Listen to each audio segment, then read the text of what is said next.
How's it going, Knicks fans? Welcome back to another episode of Fireside Knicks with your hosts Dylan and Davin. And today we're going to talk about the Knicks bench situation. Following the trade to get Karl Anthony Towns, the Knicks bench is definitely a little bit more depleted. It was already kind of depleted following the loss of Isaiah Hartenstein, but now that we also don't have Dante DiVincenzo anymore from the Towns trade, there's definitely a lot of question marks surrounding that bench. We're just going to jump right into it, though. Davin, first off, tell me how you're doing, and secondly, when you look at the Knicks bench, what is your initial thoughts about it? What do you think they can do this season to really, help the Knicks get to where they want to be? Doing great, Dylan, man. Thank you for asking. And to be quite honest, I was actually looking this down. No one knows the perfect depth chart, apparently, beyond the New York Knicks. ESPN doesn't know it. CBS Sports doesn't know it. Daily Knicks doesn't know it. It seems that it's much in the air about where people are going to go. That alone is concerning. But beyond that, because we got Josh Hart at the 4, the 3, the 2. We just don't know who the backup 4 technically is just right now. We just don't know. So beyond that, though, Dante DiVincenzo, 15 points per game. Isaiah Hartenstein, about 10 points per game. That's what we're giving up. To expect that to be replaced by Miles McBride, Precious Achiuwa, Cameron Payne, those names. Then you get a little lower. You got Landry Shamet, Tyler Kolek. Tyler Kolek's a rookie. He's going to be really good. I believe he will be, but he's a rookie. So it's like to replace, an easy 25 points per game off the bench. That's a question to be answered here soon. I know we have just signed T.J. Warren to 10-day exhibit contract. Bates Diop as well, but it's like I can't give that answer. I've been trying to figure that out myself. Do they make another trade? I doubt it. So it's like, are we just going to be a top heavy team? Is that what we're banking on? And we're banking on one of our rotation guys helping the bench out more, like a Josh Hart or Mikal Bridges or something like that, working with the bench unit. But it's a lot to question, man. What do you got in mind? Right. So, my first thoughts about the bench, I have my concerns because it's definitely a lot of guards. It's very guard heavy. Yeah. You just mentioned Kolek, Shamet, McBride, Payne. That's 4 guards right there, and all those guys might find playing time in some capacity. The only wings you really have, they just added T.J. Warren on the non-guaranteed deal, but there's no guarantee he makes the roster, right? So Exactly. if he doesn't make the roster, I think he has a chance to, just because of how little depth they have in that area. But if he doesn't make the roster, the only wing / big man that you have is Achiuwa, and he's not exactly an offensive creator or any of that stuff. He's basically a, under the basket type of big kind of guy, like big wing, big guy that can kind of play center a little bit. And he'll be fine in that area, but I worry about the scoring a little bit because this was a Knicks team that already ranked towards the bottom in bench scoring last season. Even following especially following the OG Anunoby trade. Overall in the season, they ranked, I think, 27th in bench points per game. That's including before the OG trade. And after the OG trade, they were dead last in points per game off the bench. Dead last. And I know, a lot of good teams don't always rely on the bench. The Boston Celtics don't have a great bench as they have. The 76ers don't have a great bench either. The Denver Nuggets don't have a great bench as well. These are a bunch of teams that don't have great benches, and they've had success. So it's not always dependent on the bench. But, one of the things that gave the Knicks a lot of success in the previous years was their depth. They had a bunch of bench options that were able to come in and start. You had Emmanuel Quickly who would come into games and just be able to start. He would play starter minutes, basically. Same thing with Josh Hart. He'd come in the game and play 30 minutes a game almost. He would close games with the team. Now, you kind of look at that bench unit and you go, okay, well, who's the guy that you can kind of be like, this guy can close games? Now, my candidate easily off rip would be Miles McBride in that regard because I think he's proven to be somebody that can really step up when he's tasked with doing so. As a starter last season, Miles McBride actually averaged close to 18 points per game as a starter, which is a very good figure. And it brings me to my next point about this too, because there's a lot of people that have been really harping on the loss of DiVincenzo, and I know I already discussed why I think it's not that big of a loss as some people make it seem. I think Miles McBride can replace the production that DiVincenzo would have provided in a bench role. Now, I'm not saying McBride is going to replace the production that DiVincenzo provided, when all the guys went down and he was averaging nearly 20 a game on 20 shot attempts a night. I don't see that happening, but DiVincenzo was going to get a role likely, before the trade occurred. The role DiVincenzo was looking to have was a 18 to 20 minute role, probably 6 to 7, maybe 8 shot attempts a night. He wasn't going to get a lot of touches, guys. He really wasn't, and I need to make that clear because a lot of people think he was going to get a lot of touches and a big opportunity. And I understand it is a loss. He is a good player, but guys, he wasn't going to get that much playing time. He really wasn't. It was going to be a much, much smaller role than what he had last year. And that's why I think Miles McBride can fill in that role perfectly fine, to where you're not really going to notice the loss of DiVincenzo. I think you're going to notice the loss of Randall more because of the lack of wing depth we have back there. That's what I personally think. I mean, I could end up being wrong at the end of the day, and McBride doesn't step up to what I think he's going to do.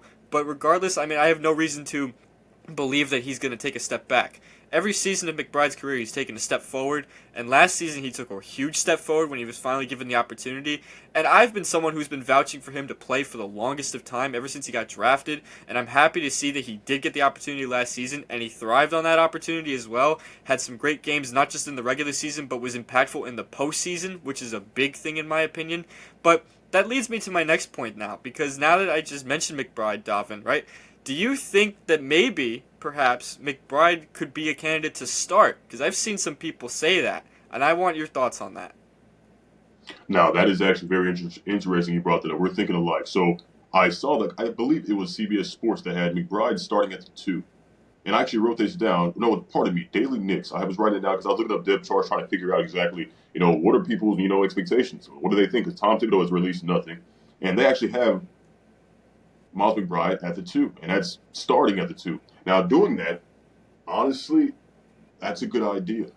That's a good idea in my opinion, personally, because I believe that Josh Hart can facilitate as a starter or the bench, but more as the bench. What Josh Hart brings to the game, he may not give you 18 a game, 15 a game, but he's going to give you 8 rebounds, going to give you 10, 12 rebounds some nights, give you 10 assists some nights. And to have that guy on the bench when you have a lot of guards, this guy can play the 3, 4, more so on the bench, or just be a backup 3 or 4. That's going to be phenomenal for the bench unit, and that's kind of what they need. Like you said, we have 4 guards on the bench here, and you have Josh Hart in the middle. I feel way more comfortable with that than allowing Miles McBride to operate as the 6th man and then have him kind of lead the bench when he's never been in that position before.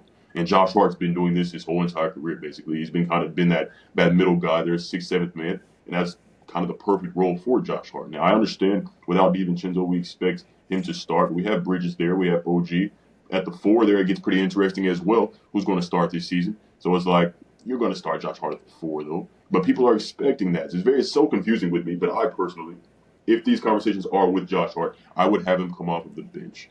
Mm-hmm. I think that would be the best option for the New You know, York Knicks. I wanna quickly interject and say why I don't think that they should do that. And I agree on your point about McBride not being able to facilitate with the second unit. He kind of showed some struggles in that regard last season. He wasn't exactly a playmaking guy. He's more of a shooting guard. I get that, but if you put Josh Hart on the bench, my concern is scoring will just be a complete 0 from the bench unit. And I know that you can stagger minutes with Bridges and Anunoby to get them on the floor with the bench, and you play them alongside Hart. That's a valid argument to make, but in my opinion, I think you want to have a guy that can score off the bench, and I think McBride is that guy that can score, because Josh Hart is not exactly a score-first player. This is a guy who's looking to, get rebounds, make plays, passing and stuff. This isn't like an aggressive scorer. McBride is shown to be a pretty aggressive scorer, and I think after what he did last season, he can take that leap to being a pretty solid 6-man. Now, obviously, there's playmaking concerns, as you alluded to, but I think we have enough guards now that can kind of give you that playmaking a little bit. You have Cameron Payne now. Tyler Koa could find a way into the rotation. And if you had, yes, I understand the size difference, the worry about the amount of guards in the backcourt and the bench unit and all that stuff, because you have Shamet as well. I understand that, but I think they really need to be able to have guys that can score off the bench. I think that needs to be a priority. And I think, too, if you put Josh Hart in the starting 5, too, you kind of match up with these other teams that are creating these starting 5s a lot better. In our last episode, we talked about where the Knicks starting 5 ranks, and I think with Josh Hart in the starting 5, it matches up with Boston so much better, because that would basically be our Derek White. That's my thoughts on it, though. I mean, if you have something else to say about that, yeah, man. Honestly, you're not wrong at all. My entire thing about that is Josh Hart, like last year, we saw DiVincenzo kind of step into that starting role, and I could see Miles McBride doing that just fine. Like if he stepped in, he was more of a decoy. Like no one's game planning Miles McBride. If he's starting with that starting 5, you're not going to game plan this guy. Now, if he's your leading man off the bench now, he will be in the game. Like people are going to strategize against Miles McBride more because you're not going to choose him, last if he's a guy off the bench compared to if he's starting. You got Brunson, you got OG, you got Mikal Bridges. Like all these guys are there already. So it's like I could definitely understand. I see both arguments. Honestly, I do. But personally, my preference would be putting him like if you wanted to fill that Dante role. Dante started last season. I would put McBride right there. Josh Hart, like you said, a lot of guards on the bench that can play make for Josh Hart as well as Josh Hart. So it's like they can really come off the bench and make some things shake. But I do understand that notion where you have him starting. Starting Josh Hart though is like I see he's our Derek White. He's just such a Swiss Army knife to me that he's going to be a winner, sixth, seventh man, in my opinion, regardless. And I think that kind of raises our floor a little bit more with Josh Hart off the bench compared to Miles McBride off the bench. Because if Miles McBride off the bench tanks, and he's not the guy like everyone's throwing arrows at this guy on the bench, then what comes behind that compared to if you put Josh Hart on the bench, started him there, and then of course you could switch it out, him and McBride, of course, but having him on the bench raises the floor just a little bit more, in my opinion, because Josh Hart gives so much more from different directions on as far as skill set goes. So that's just kind of the way I look at that a little bit. But I definitely I can see both sides. I definitely can see both sides. And it's a good point that, putting Hart on the bench gives you more depth. I don't disagree with that necessarily. I mean, it is true because this is a guy who's had starter experience, but also plenty of experience in a bench role and has been impactful in both aspects. So I get that. And yes, Hart maybe gives you some more athleticism in the second unit, but I just worry about like how adding a non-shooter to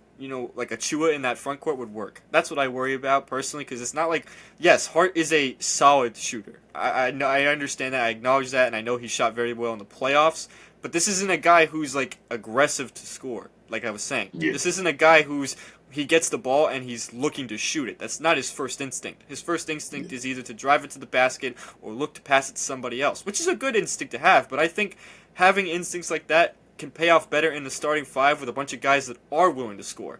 Jalen Brunson is looking to score. Karl-Anthony Towns is looking to score. Mikal Bridges is looking to score. You have guys that are looking to score, and I think having that Swiss Army knife with these guys can just really create a bunch of havoc for opposing teams. That's what I personally think, but I mean, McBride starting wouldn't exactly be a bad thing either. I think it's really a win-win situation here. I don't think you can necessarily go wrong in this situation. I think both guys are winning players. They're impactful players. They kind of proved that to me last postseason, that they both really contribute to winning. So there is really no wrong answer here. I think you could go either way, but at the same time, I don't think you want to necessarily make your starting five weaker for the sake of the bench. That's what I personally think, especially when your bench is already as depleted as it is, and you're going to just kind of move one guy to the bench because, he can do a little bit more than this guy. Is that really worth doing it at the sacrifice of the starting five? I think it's just a question we need to consider. It's something we can really have an idea of when the season actually begins and stuff like that. We see these guys play together. But the next thing I want to segue into is guys like Mikal Bridges and OG Anunoby. I've been seeing a lot of stuff that those two guys, as well as Josh Hart, could have their minutes staggered with the bench unit because the bench unit is a little weaker in the wing department, as we've been talking about this episode. Those guys could possibly see their minutes staggered a little bit. Now, what I want to ask you, Davin, right? Who do you think would be the best candidate to kind of lead that second unit out of the starting five? Like, we've been talking about Hart, but if you had to choose between, like, Bridges and Anunoby in this case, right? One of those two wings, the wing stop duo, if you want to call it that. Which one of those two guys do you think could lead that second unit when asked to do so? Me, personally, I think it's Bridges, but I want to I was going to say the same thing. It's definitely Mikal Bridges. OG Anunoby, both of these guys are OG Anunoby is a generational defender, in my opinion. The guy can guard 1 through 5. That's legitimately. Mikal Bridges more the 1 through the 3 or 1 through 4, maybe as far as defense goes. So taking him out the lineup, starting lineup, wouldn't be as bad as OG would be. But at the same time, this reminds, I don't want to segue back to what we were saying, but I was thinking about this. So if you put McBride in the starting five, that could in a way limit his cap as far as how great he will be can grow this season because he doesn't have all ball handling facilities, but those are responsibilities that he's going to have. So you know what I mean? I can definitely understand him more so being off the bench, McBride, and then if Bridges needs to go in there and stagger a little bit to help him with some of the responsibilities, that's fine. But I believe that would hinder him more. Not almost being a starter, how can you be hindered by that? But at the same time, when you have all these big names around you and you're becoming just a spot up shooter, he's not necessarily Dante DiVincenzo, even though we want him to be that role. Dante DiVincenzo, he was okay with being that role, a Klay Thompson-esque role. And Miles McBride is such a baller, man. He can put the ball on the floor. He can do everything. In passing, you get a little bit better playmaking, but in doing so, coming off the bench would be better for him. And as far as Mikal Bridges, OG Anunoby goes, Mikal Bridges, man, let's be real. This guy, he's a Swiss Army knife, just like Josh Hart is. All these guys are Villanova guys, so they guys know how to play the right way.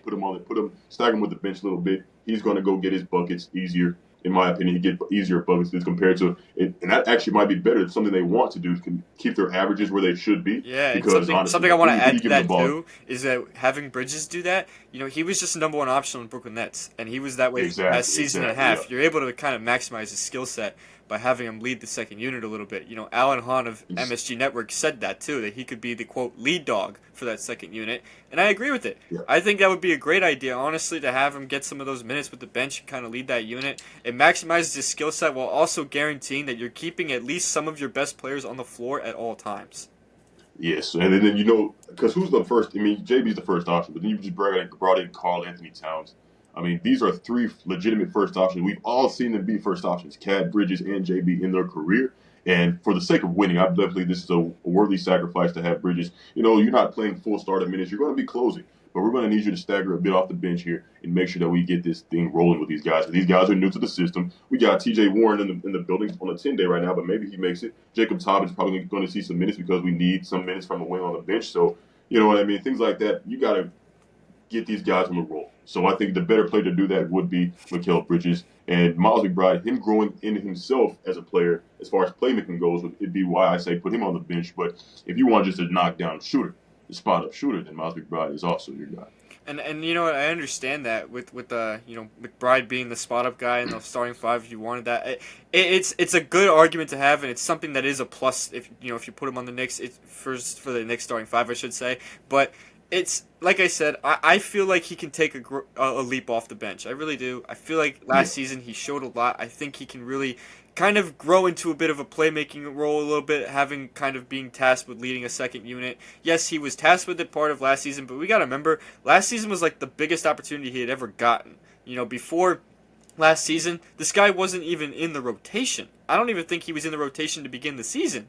And if he was, he barely was. He was playing like what, 10 minutes a night? Now he's like one of your main guys off the bench. So like I think now that he's gotten the opportunity to really kind of feel the NBA a little bit now finally and really get an idea of what it's like to go up against these guys, and he has the playoff experience now, I think he can really take that to the next level. And I understand maybe that's another way to justify why you should start him, but I think he could do really good off the bench, and I think he could be a plus. He could be a big plus off that in that second unit, and really give us what we need in the second unit, which is scoring. Because like I was saying in the beginning of this episode, their scoring in the second unit is one of the weakest things that they've had the past few seasons. Yes, you had like guys like Quickly and stuff in the years past, but they're not here anymore, and now you have to kind of focus on getting some buckets out of that unit, because you can't play Jalen Brunson for 48 minutes a night. You can't play Karl Anthony Towns for 48 minutes a night. You just can't do that. It's not sustainable. You got to get some minutes out of the bench that are impactful and valuable. Yes, they're going to stagger some minutes from the starters to make sure that they're on the floor at all times, but you still want impactful minutes from your bench players. You want impactful minutes from McBride. You want impactful minutes from Shamet, Achua, Payne, whoever it is that's going to end up playing in this rotation. Because at the end of the day, we don't know what their rotation is going to look like off the bench. There could be a surprise name that we haven't even been thinking about that finds his way into the rotation and plays a very impactful role. There could be guys that we expect a lot out of that don't play as well. Anything could really happen. The preseason starts in literally 2 days from now, and the regular season starts in about 3 weeks from now. We're almost here at this point with basketball, which is I'm so happy for. But it seems like a lot of different talking points about this team have changed very quickly because of this blockbuster trade with Towns. So we really have to discuss these things. But before we wrap this episode up, Davin, I just want to hear your final thoughts on this bench situation and what you really hope for this season out of them, because quite frankly, there's a lot of questions to be had with this bench unit, so I want to hear your thoughts on what would be considered a successful group out of that unit this season. Yeah, before we wrap it up, man, the biggest concern for me, honestly, is health. If everything's healthy, everyone's fine. The bench unit it's gonna be okay. Like you said, the NBA has a few teams that are really good that they don't have the strongest bench unit. So we have a starting five that I think is the best on paper in the league. You guys stay healthy, and the bench unit will find their way. And it's simple as that. By the trade deadline, you want to make some decisions about who's here, who's there, sure. But honestly, I don't see too much of a problem because we have so much scoring in the starting five here.